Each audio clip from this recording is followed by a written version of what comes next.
Dino, what are some myths about money that aren't true that you think people should know? The biggest myth that I hear is about um, being only the wealthy should invest. So I hear things like, oh, you should only invest if you're rich, or rich people can invest because they have a lot of wealth and they can take the risk, or I'm still young, I got plenty of time, I don't make a lot of money right now, so I'll invest later.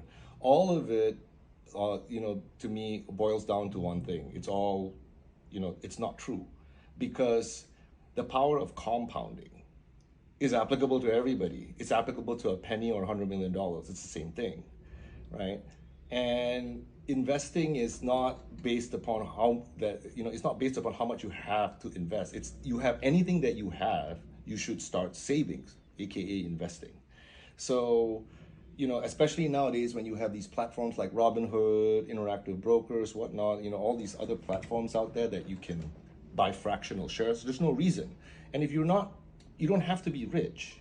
You could be on salary, you can make a little bit of money. If you can put aside $20 a month, or something like that, it's still going to be beneficial to you over the long term, especially when you're starting, for young people, when they're starting off in their career. I know you guys living to paycheck when you're young, but try and put some money aside, because the power of compounding, power of growth of your money, in the marketplace. Look at the S&P and look at, for the last like 20 years. I don't have to say anything, just look at it, right? Every little bit that you can put aside and start early is going to be beneficial for you in the long run. And the other thing I also hear is, I mean, as a banker, all debt is bad. And I think I've said this before. Not all debt is bad. Um, Debt that doesn't bring you any kind of appreciating or cash flow generating asset is obviously not good. With the exception, I always say, about your primary residence. I always believe your primary residence is not an asset that provides you cash flow return, but it's your primary. You need it. But any other kind of debt that generates a return, a positive return, is not necessarily bad debt. Bad debt is credit card debt. It's debt, like revolving debt, that you use for vacations to purchase things that don't appreciate in value, don't generate you any kind of income.